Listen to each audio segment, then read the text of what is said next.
8 मार्च के social science के परीक्षा के लिए आप सभी लोगों का ऑनलाइन क्लास स्टार्ट हो चुका है। तो फटाफट से आप सभी लोग इस वीडियो को शेयर कर दें ताकि अधिक से अधिक स्टूडेंट हमारे साथ जुड़ सके। जिस प्रकार से हम आपको पिछले वीडियो में इतिहास के 2 महत्वपूर्ण चैप्टर कवर कराए थे, उसके सारे महत्वपूर्ण ऑब्जेक्टिव क्वेश्चन बताए थे, उसी प्रकार से आज हम लोग सिविक्स के 2 महत्वपूर्ण चैप्टर को कवर करेंगे, जो कि पहला नंबर चैप्टर है और दूसरा नंबर चैप्टर है। और इस दोनों चैप्टर से संबंधित जितने सारे भी महत्वपूर्ण ऑब्जेक्टिव क्वेश्चन है, सारे ऑब्जेक्टिव क्वेश्चन हम आपको बताएंगे। अगर आपके परीक्षा में कोई भी ऑब्जेक्टिव क्वेश्चन पूछा जाता है तो जितना हम बता देंगे उतना में ही सही आएगा, उससे बाहर एक भी क्वेश्चन नहीं पूछा जाएगा। तो फटाफट से आप सभी लोग चैनल को सब्सक्राइब कर दीजिए ताकि आगे के भी सभी वीडियो का नोटिफिकेशन आपको मिल सके जैसे ही हम वीडियो अपलोड करते हैं। तो फटाफट से आप सभी लोग वीडियो को लाइक करके जल्दी से चैनल को सब्सक्राइब कर दीजिए। तो चलिए हम लोग बिना समय गवाए पहले नंबर क्वेश्चन की तरफ बढ़ते हैं और पहले नंबर क्वेश्चन देखते हैं कि क्या पूछ रहा है। तो काफी महत्वपूर्ण क्वेश्चन है, आप सभी लोग एक एक क्वेश्चन को अच्छे तरीके से ध्यान से कंसंट्रेट होकर के देखिएगा। पहला नंबर क्वेश्चन कह रहा है कि सामाजिक विभाजनों को संभालने के संदर्भ में इनमें से कौन सा कथन लोकतांत्रिक व्यवस्था पर लागू नहीं होता है। क्वेश्चन में पूछा जा रहा है कि इनमें से कौन सा कथन है जो कि लोकतांत्रिक व्यवस्था पर लागू नहीं होता है। तो चलिए हम लोग बारी बारी से देख लेते हैं कि कौन सा कथन सही है, कौन सा कथन गलत है।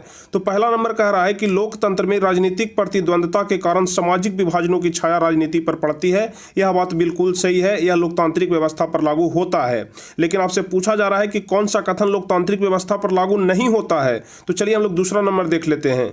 लोकतंत्र में विभिन्न समुदायों के लिए शांतिपूर्ण ढंग से अपनी शिकायतों को जाहिर करना संभव है। यह बात भी बिल्कुल सही है और यह बात लोकतांत्रिक व्यवस्था के अनुकूल है, लोकतांत्रिक व्यवस्था के लिए संभव है। और उसके बाद अगला नंबर है कि लोकतंत्र सामाजिक विभाजनों को हल करने का सबसे अच्छा तरीका, यह बात भी सही है। लेकिन डी नंबर ऑप्शन आप लोग देख लीजिए, लोकतंत्र सामाजिक विभाजनों के आधार पर समाज को विखंडन की ओर ले जाता है। यह बात बिल्कुल गलत है कि लोकतंत्र सामाजिक विभाजनों के आधार पर समाज को विखंडन की ओर ले जाता है। यह बात बिल्कुल गलत है, इसलिए इसका डी नंबर ऑप्शन ही सही हो जाएगा कि यह जो डी नंबर ऑप्शन है यह लोकतंत्र के व्यवस्था के विरुद्ध है, इसलिए इसका डी नंबर ऑप्शन सही होगा।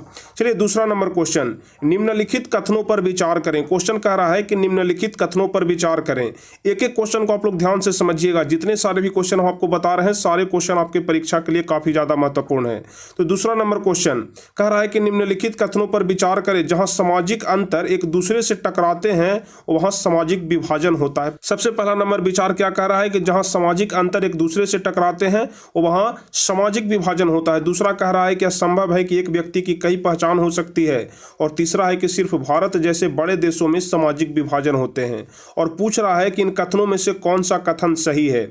इन कथनों में से कौन सा कथन सही है, पहला सही है कि दूसरा सही है कि तीसरा सही है कि तीनों सही है कि पहला और दूसरा सिर्फ सही है कि पहला और दूसरा सिर्फ सही है कि सिर्फ पहला सही है। तो चलिए हम लोग सबसे पहले कथन पर चलते हैं और बारी बारी से इस पर मंथन करते हैं। तो सबसे पहले आप लोग देख लीजिएगा कि जहां सामाजिक अंतर एक दूसरे से टकराते हैं वहां सामाजिक विभाजन होता है। यह बात भी बिल्कुल सही है कि जहां सामाजिक अंतर एक दूसरे से टकराते हैं वहां सामाजिक विभाजन होता है। और दूसरा नंबर है कि यह संभव है कि एक व्यक्ति की कई पहचान हो सकती है। इसलिए जो पहला नंबर ऑप्शन है और जो दूसरा नंबर ऑप्शन है दोनों ऑप्शन सही है। लेकिन तीसरा नंबर ऑप्शन गलत है कि सिर्फ भारत जैसे बड़े देशों में सामाजिक विभाजन होता है। यह बात सही नहीं है, लेकिन पहला और दूसरा सही है, इसलिए इसका जो सही जवाब हो जाएगा बी नंबर हो जाएगा कि पहला और दूसरा। चलिए अब अगला नंबर क्वेश्चन, निम्नलिखित व्यक्तियों में कौन लोकतंत्र में रंग भेद के विरोधी नहीं थे। काफी महत्वपूर्ण क्वेश्चन है, जल्दी से बताइए। एक एक क्वेश्चन को आप लोग नीचे लाइव चैट में बताते चलिएगा, जैसे ही हम क्वेश्चन पढ़ते हैं आप लोग इसका जवाब बता दीजिएगा। निम्नलिखित व्यक्तियों में कौन लोकतंत्र में रंग भेद के विरोधी नहीं थे। तो तीसरा का सही जवाब हो जाएगा जेड गुड्डी, यानी कि जेड गुड्डी लोकतंत्र में रंग भेद के विरोधी नहीं थे। चलिए चौथा नंबर क्वेश्चन, मिलान करने के लिए बोल रहा है कि निम्नलिखित का मिलान करें। तो देखिए किस प्रकार से हम लोग मिलान करेंगे। ए में इधर है पाकिस्तान और इधर है धर्मनिरपेक्ष हिंदुस्तान है और इस्लाम है और इंग्लैंड है और प्रोटेस्टेंट है।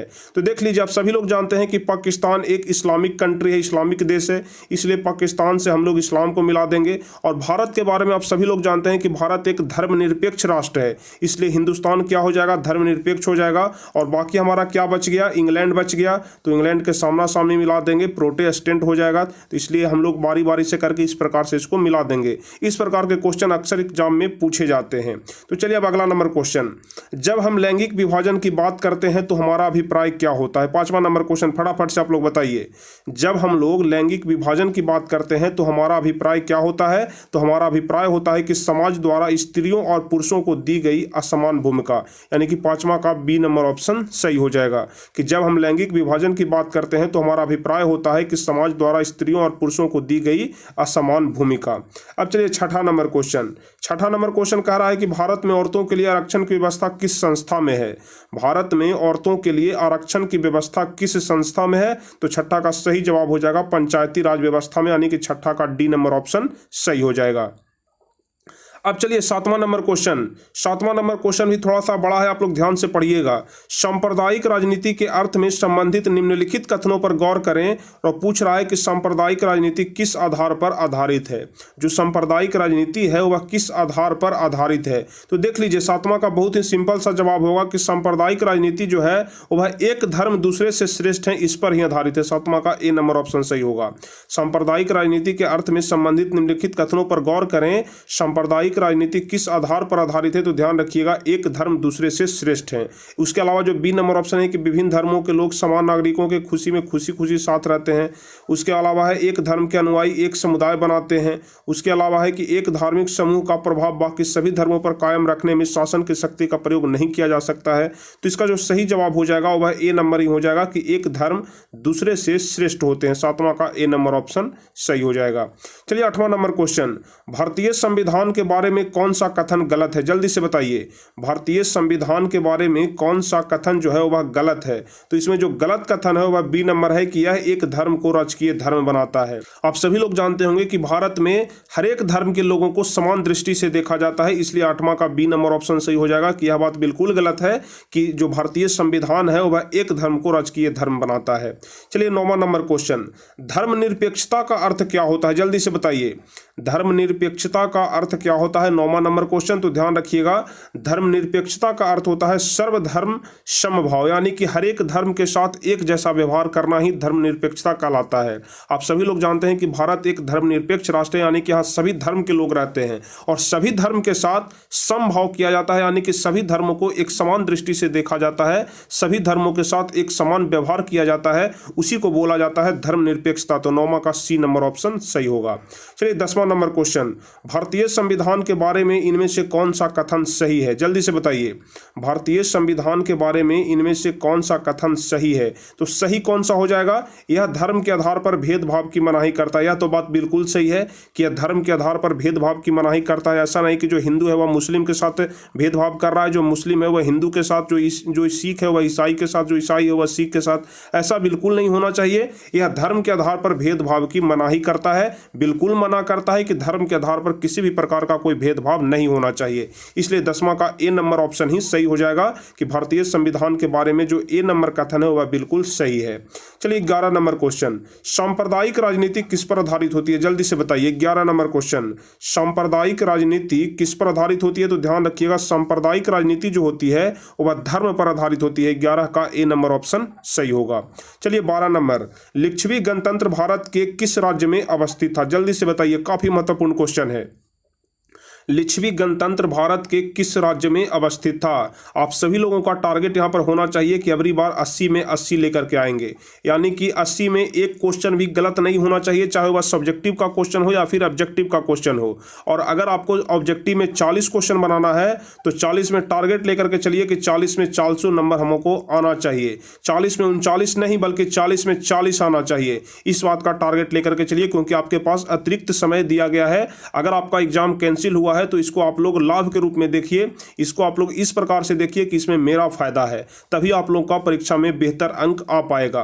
बस आप लोग ध्यान से पढ़ते रहिएगा, हम आपको बहुत ही लगन के साथ पढ़ाएंगे ताकि एग्जाम में आप सभी लोगों का बेहतर से बेहतर नंबर आ सके। तो चलिए 12वां नंबर क्वेश्चन का आंसर बताइए, लिच्छवी गणतंत्र भारत के किस राज्य में अवस्थित था? तो ध्यान रखिएगा 12 का सही जवाब हो जाएगा लिच्छवी गणतंत्र बिहार में ही अवस्थित था। 12 का ए नंबर ऑप्शन सही होगा। चलिए अगला नंबर क्वेश्चन, धर्म को राजनीति से अलग नहीं किया जा सकता सकता, यह किसने कहा था? जल्दी से बताइए।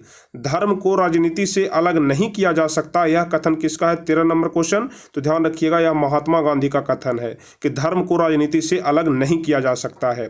14 नंबर क्वेश्चन कह रहा है कृषि कार्य में महिलाओं की भागीदारी कितनी है? जल्दी से बताइए कि कृषि कार्य में महिलाओं की भागीदारी कितनी है? 14वां नंबर। तो ध्यान रखिएगा, इसका बी नंबर ऑप्शन सही हो जाएगा, 40%। यानी कि कृषि कार्य में महिलाओं की भागीदारी कितना है? तो 40% है। 14 का बी नंबर ऑप्शन सही होगा। तो कुल मिलाकर के पहले नंबर चैप्टर यानी कि लोकतंत्र में सत्ता की साझेदारी वाले चैप्टर में हम आपको कुल मिलाकर के 14 क्वेश्चन बताए।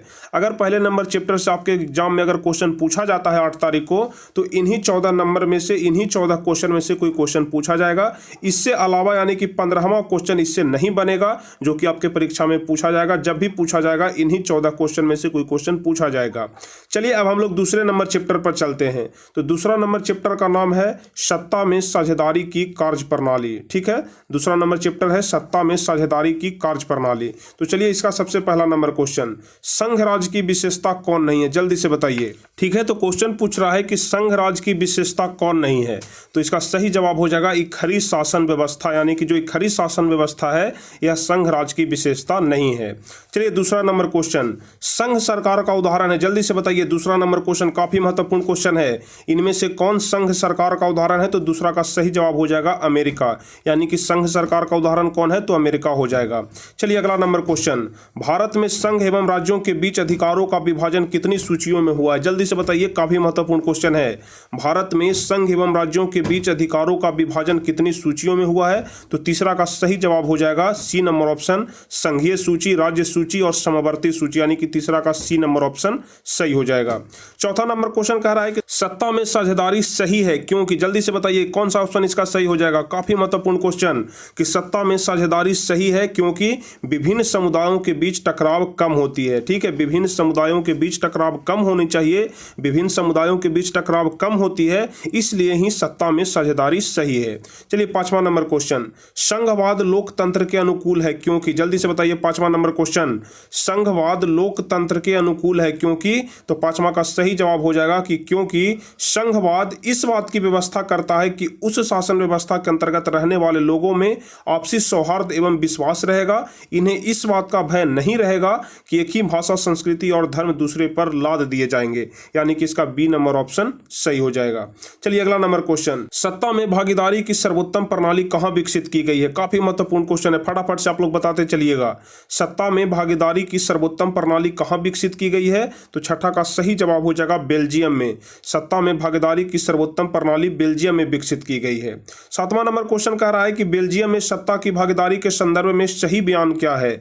बेल्जियम में जो सत्ता की भागीदारी हुआ उसके संदर्भ में सही बयान क्या है? तो सातवां का सही जवाब हो जाएगा संघीय शासन व्यवस्था अपनाकर देश को भाषा के आधार पर टूटने से बचा लेना, यानी कि सातवां का सी नंबर ऑप्शन सही हो जाएगा। चलिए आठवां नंबर क्वेश्चन, सत्ता में भागीदारी की आवश्यकता कहां पड़ती है? जल्दी से बताइए आठवां नंबर क्वेश्चन, सत्ता में भागीदारी की आवश्यकता कहां पड़ती है? आठवां नंबर क्वेश्चन। तो ध्यान रखिएगा, सत्ता में भागीदारी की आवश्यकता क्षेत्र, भाषा और जाति के आधार पर बटे हुए समाज में पड़ती है। आठवां का ए नंबर ऑप्शन सही हो जाएगा। चलिए नौवां नंबर क्वेश्चन, संघीय व्यवस्था में सरकार होती है। फटाफट से आप सभी लोग बताइए संघीय व्यवस्था में सरकार कैसी होती है? तो आप लोग ध्यान रखिएगा, संघीय व्यवस्था में सरकार बहुदलीय होती है। संघीय व्यवस्था में सरकार बहुदलीय होती है, ध्यान रखिएगा। चलिए लोकसभा में निर्वाचन हेतु कुल सीटों की संख्या कितनी है? जल्दी से बताइए, काफी महत्वपूर्ण क्वेश्चन है। लोकसभा में निर्वाचन हेतु कुल सीटों की संख्या कितनी है? तो 10वां का सही जवाब हो जाएगा 543। लोकसभा में निर्वाचन हेतु कुल सीटों की संख्या 543 है। उसके अलावा 11वां नंबर क्वेश्चन कह रहा है कि समवर्ती सूची में रखा जाता है राज्य को कि केंद्र एवं राज्य दोनों को कि केंद्र को? जल्दी से बताइए समवर्ती सूची में किसको रखा जाता है? तो ध्यान रखिएगा, समवर्ती सूची में केंद्र और राज्य दोनों को रखा जाता है, यानी कि बी नंबर ऑप्शन सही हो जाएगा। चलिए उसके बाद 12 नंबर क्वेश्चन, कौन से संशोधन अधिनियम के द्वारा सरकार का तीसरा स्तर बनाया गया था? जल्दी से बताइए कि कौन से संशोधन अधिनियम के द्वारा सरकार का तीसरा स्तर बनाया गया था? 12वां नंबर क्वेश्चन। तो ध्यान रखिएगा, 12 का सही जवाब हो जाएगा कि 73वां संशोधन, यानी कि 73वां संशोधन के द्वारा सरकार का तीसरा स्तर बनाया गया था। 12 का बी नंबर ऑप्शन सही होगा। चलिए अगला नंबर क्वेश्चन, निम्न में से कौन सा पंचायती राज व्यवस्था का दूसरा स्तर है? निम्न में से कौन सा पंचायती राज व्यवस्था का दूसरा स्तर है, तो 13 का सही जवाब हो जाएगा पंचायत समिति, यानी कि जो पंचायत समिति है वह पंचायती राज व्यवस्था का दूसरा स्तर है। उसके अलावा 14 नंबर क्वेश्चन, पंचायती राज व्यवस्था सर्वप्रथम किस राज्य में लागू किया गया? पंचायती राज व्यवस्था सर्वप्रथम किस राज्य में लागू किया गया? 14 नंबर क्वेश्चन, तो इसका सही जवाब हो जाएगा राजस्थान, यानी कि पंचायती राज व्यवस्था सर्वप्रथम राजस्थान राज्य में लागू हुआ था। 14 का ए नंबर ऑप्शन सही होगा। चलिए, ग्राम कचहरी का प्रधान कौन होता है? जल्दी से बताइए। 15 नंबर क्वेश्चन, ग्राम कचहरी का प्रधान कौन होता है? तो ध्यान रखिएगा, 15 का सही जवाब हो जाएगा सरपंच। ग्राम कचहरी का प्रधान सरपंच होता है। भारत में किस प्रकार की शासन प्रणाली है? 16 नंबर क्वेश्चन, भारत में किस प्रकार की शासन प्रणाली है? तो 16 का सही जवाब हो जाएगा संघीय भी है और संसदीय भी है। भारत में संघीय शासन प्रणाली भी है और संसदीय शासन प्रणाली भी है, इसलिए 16 का बी नंबर ऑप्शन सही होगा। बिहार में पंचायती राज व्यवस्था का कार्यकाल कितना होता है? जल्दी से बताइए। 17 नंबर क्वेश्चन, बिहार में पंचायती राज व्यवस्था का कार्यकाल कितना होता है? पंचायती राज व्यवस्था कहने का मतलब हुआ कि जो मुखिया, सरपंच, वार्ड सदस्य का जो चुनाव होता है उसका कार्यकाल कितना दिन रहता है? तो आप सभी लोग जानते हैं कि मुखिया सब जो बनता है वह 5 साल के लिए बनता है, यानी कि पंचायती राज व्यवस्था का कार्यकाल कितना होता है? तो 5 वर्ष के लिए होता है, यानी कि 17 का बी नंबर ऑप्शन सही हो जाएगा। अब चलिए 18 नंबर क्वेश्चन, पटना नगर निगम के प्रधान को क्या कहा जाता है? 18वां नंबर क्वेश्चन, जल्दी से बताइए। पटना नगर निगम के प्रधान को क्या कहा जाता है? तो ध्यान रखिएगा कि नगर निगम के प्रधान को महापौर बोला जाता है। 18 का ए नंबर ऑप्शन सही होगा। नगर निगम के प्रधान को महापौर बोला जाता है, आप लोग ध्यान रखिएगा। अब चलिए 19वां और सबसे लास्ट क्वेश्चन इस चैप्टर का, यानी कि आपके राजनीतिक शास्त्र के किताब के दूसरे नंबर चैप्टर का सबसे लास्ट क्वेश्चन, ऑब्जेक्टिव क्वेश्चन का क्वेश्चन कह रहा है कि पंचायती राज के त्रिस्तरीय स्वरूप में इनमें से कौन नहीं है? तो आप सभी लोग जानते होंगे कि पंचायती राज में ग्राम पंचायत आता है, पंचायत समिति आता है, जिला परिषद आता है, लेकिन नगर निगम नहीं आता है, क्योंकि नगर निगम बड़े बड़े शहरों में बनाए जाते हैं। जैसे पटना हो गया, बिहार शरीफ हो गया, भागलपुर हो गया, जो बड़े बड़े शहर होते हैं वहां पर नगर निगम होते हैं, लेकिन पंचायती राज में ग्राम पंचायत, पंचायत समिति, जिला परिषद यही सब होते हैं, इसलिए 19वां का डी नंबर ऑप्शन सही हो जाएगा। तो चलिए, कुल मिलाकर के 19 क्वेश्चन हम आपको दूसरे नंबर चैप्टर से बताए। अब बच गया आपका तीसरा नंबर चैप्टर, लोकतंत्र में प्रतिस्पर्धा एवं संघर्ष। लोकतंत्र में प्रतिस्पर्धा एवं संघर्ष। तो चलिए, इस चैप्टर को हम आपको अगले दिन करवा देंगे, क्योंकि वीडियो काफी ज्यादा लंबा हो चुका है, आप लोग भी इरिटेट हो रहे होंगे, तो हम लोग इस चैप्टर को अगले वीडियो में देख लेंगे, जो कि सिविक्स का अगला वीडियो होगा। तो चलिए, उम्मीद करते हैं कि आप सभी लोगों को यह क्लास काफी पसंद आया होगा, काफी मजे से आप लोग क्लास किए होंगे, काफी इंपॉर्टेंट क्वेश्चन हम आपको बताए जो कि आपको काफी ज्यादा अच्छा लगा होगा। तो चलिए, अगर आपको वीडियो अच्छा लगा हो तो फटाफट से आप सभी लोग इस वीडियो को लाइक कर दीजिए, अपने दोस्तों के बीच भी शेयर कर दीजिए, और जो भी स्टूडेंट चैनल पर नए हैं, हमारे साथ पहली बार जुड़ रहे हैं, फटाफट से आप सभी लोग चैनल को सब्सक्राइब कर दीजिए, ताकि आगे के भी सभी वीडियो का नोटिफिकेशन आपको मिल सके। तो चलिए, फिर मिलेंगे हम आपसे अगले वीडियो में कुछ इसी प्रकार के महत्वपूर्ण वीडियो के साथ। तब तक के लिए जय हिंद, धन्यवाद।